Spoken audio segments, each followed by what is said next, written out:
En esta radioemisora presentamos Llaves para vivir con éxito, a cargo del internacionalmente conocido maestro de la Biblia y escritor Derek Prince, quien comparte su experiencia personal y ministerio cristiano en Llaves para vivir con éxito. Bienvenidos.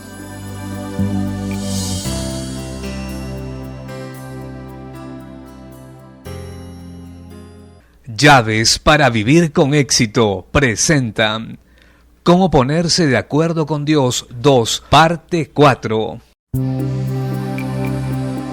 Me alegro de estar nuevamente con ustedes, de continuar con nuestro tema para esta semana, cómo ponerse de acuerdo con Dios. En mis charlas previas he sugerido que hay 4 áreas básicas en las que nuestros caminos y nuestros pensamientos deben alinearse con los de Dios. Las 4 áreas básicas que he enumerado son: primero, objetivos; segundo, prioridades; tercero, actitudes; y cuarto, categorías. Yo creo que en todas esas áreas nuestros pensamientos deben estar en línea con los de Dios, y el único instrumento que puede hacer eso es la palabra de Dios, recibida por fe en nuestras mentes y corazones, y ya he hablado de varias de estas áreas. En el área de objetivos dije que creo que Dios tiene 2 objetivos principales. Primero, su propia gloria y satisfacción, y segundo, la excelencia, y por supuesto, se necesita la excelencia para la gloria y satisfacción de Dios. El objetivo principal de todo el universo es darle gloria y satisfacción a Dios. No hay objetivo más alto que ese. También he compartido sobre 2 prioridades principales de Dios. La primera es la venida del reino de Dios a la tierra. Venga tu reino, hágase tu voluntad, como en el cielo, así también en la tierra. La segunda, lo eterno, antes que lo temporal. Dios nunca sacrifica lo eterno por lo temporal. Siempre trabaja en nuestras vidas para nuestro bien eterno. También he compartido 2 actitudes características de Dios. Primero, su atención a los detalles. Siempre revisa lo pequeño antes que lo grande. El que es fiel en lo muy poco, también en lo más es fiel. Y segundo, la misericordia combinada con la severidad. Si vemos solo la misericordia de Dios e ignoramos su severidad, tenemos un cuadro incompleto, inexacto e irreal de Dios. Hoy voy a hablar sobre la 4ª área básica, las categorías, la manera en que clasificamos las cosas o la manera en que las agrupamos. Primero debo decir que la manera en que clasificamos a las personas o las cosas tiene tremenda influencia sobre la manera en que nos relacionamos con ella o la manera en que las tratamos. Si las clasificamos de cierta manera tendremos una actitud negativa. Si las clasificamos de otra manera, tendremos una actitud positiva hacia la misma persona o cosa. Tome por ejemplo las maneras en que generalmente clasificamos a las personas. Por ejemplo, la manera política: una persona es demócrata o republicana. O si piensa en términos de filosofía comunista, puede ser un obrero o un capitalista. Si piensa en términos religiosos, las 2 categorías principales en el cristianismo son católicos y protestantes. Podría pensar en términos raciales, entonces las categorías serían blanco, negro, judío, gentil y así sucesivamente. Ahora le daré un breve ejemplo de la diferencia que hacen las categorías. Supongamos que yo soy blanco, demócrata y católico, lo cual no es completamente cierto en mi caso. De todos modos, es solo un ejemplo. Soy blanco, demócrata y católico. Conozco a un hombre que es negro, demócrata y católico. Si me relaciono con él sobre una base racial, habrá una barrera entre nosotros. Pero si me relaciono con el mismo hombre sobre una base religiosa o política, me puedo identificar con él. Así que la base sobre la que me relaciono con él determina mi actitud hacia él.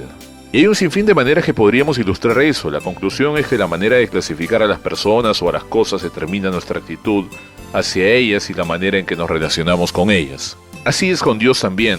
Si queremos estar de acuerdo con Dios, debemos aprender a pensar en las categorías de Dios, y eso es revolucionario, porque por naturaleza nuestras categorías son muy diferentes a las de Dios. Las categorías más importantes de Dios son las espirituales o las morales.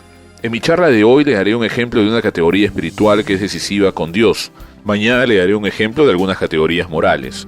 Yo creo que la categoría espiritual básica en las Escrituras es de fe o incredulidad. La mayoría de las personas con un concepto de la vida moderna no piensa en esos términos. Ellos dicen: él es un hombre agradable, o es un hombre inteligente, o es un hombre sincero, pero no hablan en términos de fe o incredulidad. Pero yo creo que Dios sí ve la raza humana en esos términos. Él clasifica a la humanidad de manera diferente de lo que hacemos nosotros. Le daré algunos ejemplos simples y claros de la clasificación de Dios en estas 2 categorías, o de fe o incredulidad: la persona que cree o la persona que no cree. Mi primer ejemplo lo tomaré de Juan 3, versículo 18, donde Juan el Bautista habla de nuestra relación con Jesús. El que en él cree no es condenado, pero el que no cree ya ha sido condenado porque no ha creído en el nombre del unigénito Hijo de Dios. Allí está la categoría básica. El creer que nos libera de la condenación, el no creer que nos trae condenación.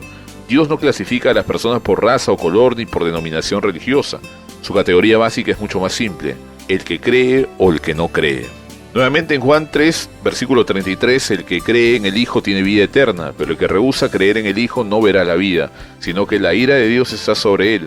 Allí también tenemos dos categorías básicas y simples: el que cree tendrá vida eterna, el que no cree está bajo la ira de Dios.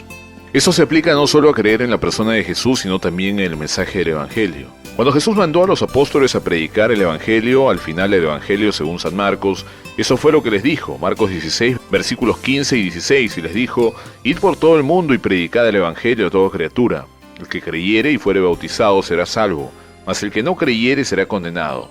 Esa es la línea divisoria entre la salvación y la condenación: el que creyere, el que no creyere. Ahora quiero aplicar ese principio de creer versus el no creer en un área simple y práctica de nuestra vida diaria, el matrimonio.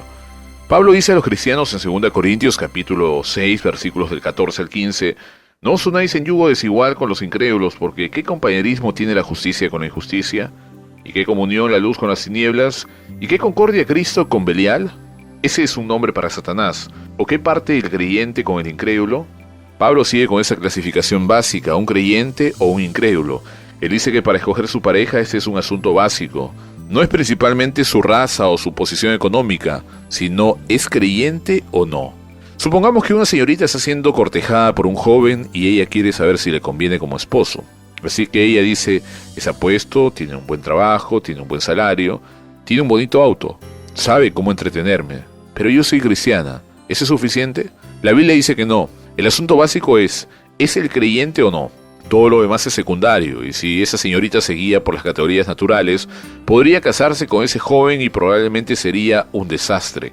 Pero si ella piensa en términos de las categorías de Dios, no se casaría con ese joven y se ahorraría muchas penas más adelante en su vida.